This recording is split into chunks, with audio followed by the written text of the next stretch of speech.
man. Is everything racist? It's time for another episode of Everything is Racist. Everything is racist. Every thought you have is a KKK dream. Everything is racist. White supremacist extreme. All right, going into the Panderverse now, as we are looking at ornithology. Yes, it's very important, Glenn. I hope you know that a lot of the familiar names you know about from birding. I know you're a big birder. I'm not a big birder. Big birder. Glenn said people don't know that. Big birder. I don't know anybody who is a big birder. Oh, huge birder. I eat birds. Well, that's why you're looking for them, so right. You can eat them. Okay, but yes. it's a little different than the typical birder. I will say you do it a little bit differently. All right. But you're going to have to say goodbye to some very familiar bird names. Oh. Like? I mean, say it with me. Anna's hummingbird. Anna's hummingbird. Gamble's quail. Gamble's quail. Lewis's woodpecker. Lewis's woodpecker. That one sounds like we shouldn't talk about it. What is that? That's Lewis's woodpecker. Just leave him alone. Stop playing with that. All right, here we go. Bullock's oriole. Uh-huh. How many times have you been like, oh, look, it's Bullock's oriole right over there? Well, I usually will just say it's an oriole, but when it's Bullock's oriole, that it rubs me wrong. It does. It rubs me wrong. It does. Yeah. Well, apparently these are going to go away because of the American Ornithological Society, how they vow to change to change the English names of all bird species currently named after people, along with any other bird names deemed offensive or exclusionary. Okay. Now. Okay, hang on just a second. To whom? The birds? No, the birds don't care about the names. Birds don't care. It's apparently about human beings, as they discussed in the article at length. So is this happening all over the world, in every language? Any other society that is named a bird? There's only one society that matters, and it's the American Ornithological Society. Okay, all right. Which is a word I've said many, many times. Not just starting yesterday. You remember. Mm-hmm, yes. Now, there have also banned names that were named after like Native American tribes, because that's also offensive. Like the Washington Redskins, that was offensive. We had to get rid of that, even though they approved of it. About 90% of the people in the tribe approved of it. That didn't matter. So this move comes as a part of a broader effort to diversify birding and make it more welcoming to people of all races and backgrounds. You know what? I have to tell you, because you know me, I'm one with the hood, and I'm down with my peeps in the hood, and we're listening to Lizzo, and she's like, "Damn, where my phone?" And I say to myself, Lizzo, have you thought about perhaps birdwatching and birding? Let's call it by the appropriate term, birding. I'm in the hood. I'm so this is like a slang term. Birdwatching is a slang term for birding. Okay, got it. And this is what it she says, "Where the hell my phone?" And I said, "You don't need one. You just go out with all of the stuff that you might get from the Ornithological Society, and you just go watch them birds." And she said to me, and this is a quote. Birding is too racist. Oh, yeah.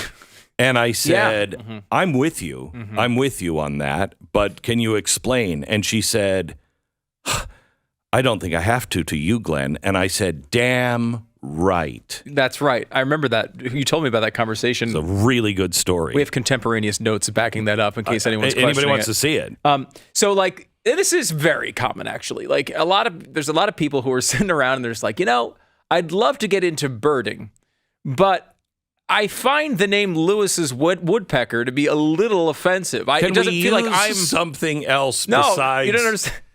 Because there's never been an African American put a hole in the side of the barn, and now I've got to replace that whole slat with Lewis's woodpecker. No, because Lewis's woodpecker put a hole in the barn. It's a large bird. Let's stop. Is it? Let's Lewis stop. had a big bird. Okay, all right. And a lot of people talk about that. So, but I don't know. Are there a lot of people that go through this process that are like, because there's never been an African American name with the last name of Lewis. That's never occurred. Certainly throughout history. So Joe. Carl. Carl. I don't know. There's been some. But you'd think... The one who wrote Alice in Wonderland. That one, yeah. Whoever that was. Okay, so biologist Erica Knoll says she was recently visiting some salt marshes. Now, I know you have a timeshare near a salt marsh that you visit often. I get all my salt there. Yes. And she saw a common bird there that's called Wilson's snipe. Now, as you know, there's also never been an African-American with the last name Wilson. They don't... Never occurred. Flip. Russell. This bird has a long bill and engages in dramatic displays such as flying in high circles, which produces a whistling sound as air flows over specialized feathers. Very good. You are a birder, I can tell. Yeah, I can tell. That's the Wilson Snipe. Snipe. Which I think is actually a pretty cool name. Yeah, that's what it sounds like. Just like.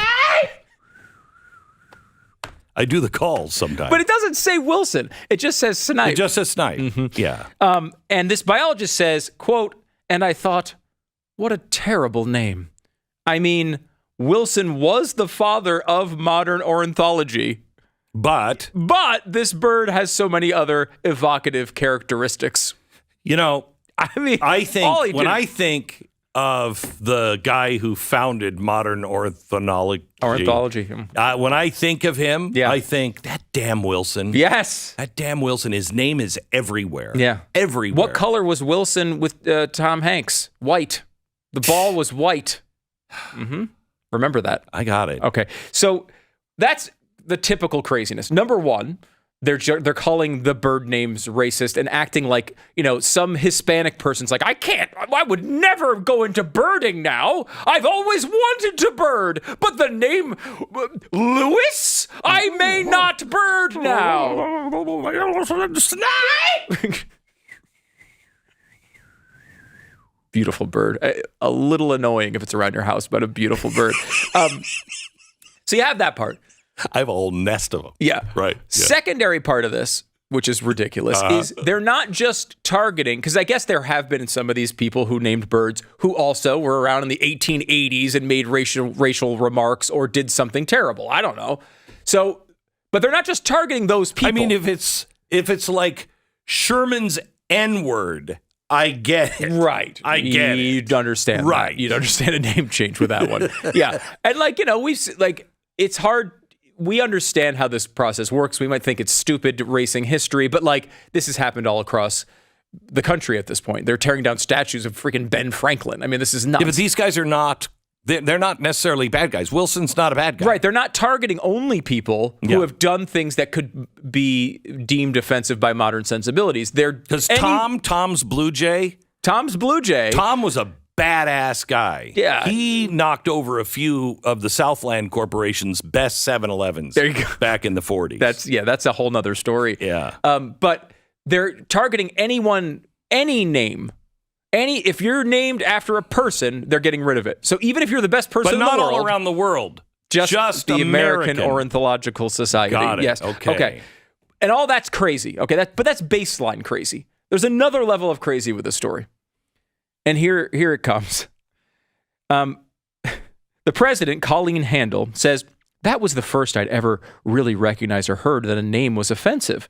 She says, at that point in time, concerns about injustice weren't a traditionally accepted reason for changing bird names. But it really started to change in 2020. When police officer killed George Floyd in Minneapolis. Wait, that's when the birders said enough of this. Enough of the Wilson snipe and the Lewis's woodpecker, because George Floyd has been killed in Minneapolis.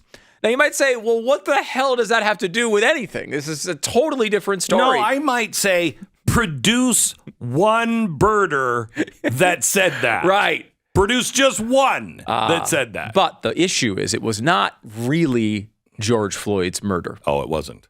Because on that same day, and you may remember, you may forget that this was the exact same day as George Floyd's murder. Same day. Remember this. Same day. A white woman. In Central Park. In Central Park. Called the police on a black birder named Christian Cooper. So he was a birder. Yes, he was Central a birder. Park. He was a guy who was in the bushes watching, maybe looking for Lewis's Woodpecker. Woodpecker.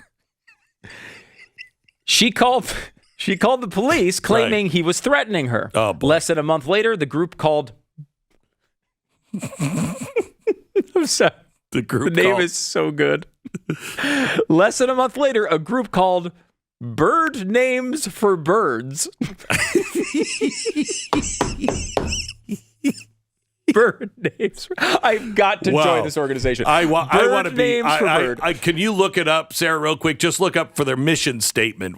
Yes. What is their mission statement? Imagine going door to door trying to get people to go into. We represent the Bird Names for Birds Club. Yeah.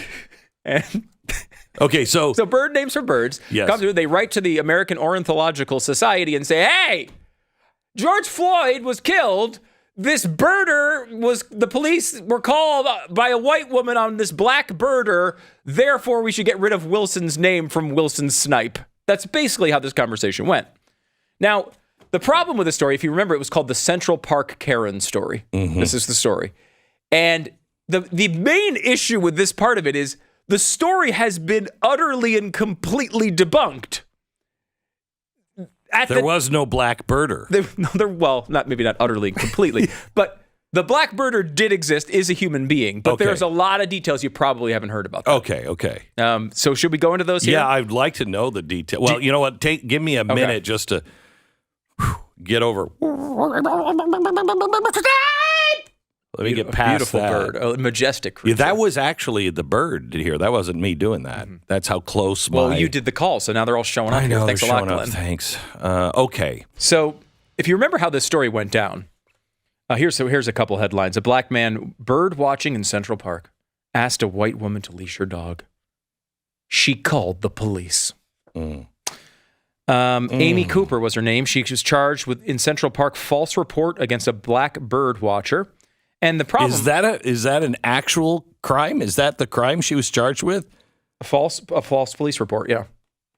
Oh, but not against a black bird watcher. Oh yeah, well that's a separate crime. It's like a hate crime. Okay. It's like there's false reports it, and then false reports against black birders. And that's bad. So let me give you the footage of this incident because you'll remember it when you hear it. This is Amy Cooper being very frantic and she's hysterical in this clip. Of course, the black birder was in the right. Here is Amy Cooper. This is from the day George Floyd died. Would you please stop? Sir, I'm asking you to stop. Please don't come close to me. Sir, I'm asking you to stop recording me. Please don't come close to me. Please take your phone off. Please don't come close to me. I'm taking a picture and calling the cops. Please call the cops. Please call the cops. I'm going to tell them there's an African-American man threatening my life. Please tell them whatever you like. I'm sorry, I'm in the Ramble, and there is a man, African-American, he has a bicycle helmet. He is recording me and threatening me and my dog. There is an African-American man, I am in Central Park. He is recording me and threatening myself and my dog. I'm being threatened by a man in the Ramble. Please send the cops immediately.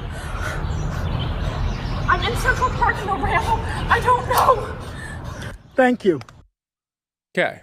Now, she's very hysterical. She's very hysterical. He seems like he's under control and a nice guy. Calm guy. It's two New Yorkers that are just probably a little nuts. They're arguing. It's to take you back to this moment, though, in all seriousness, New York City around May 2020 was pretty freaking nuts. People were afraid to go outside. This is like very beginning of COVID.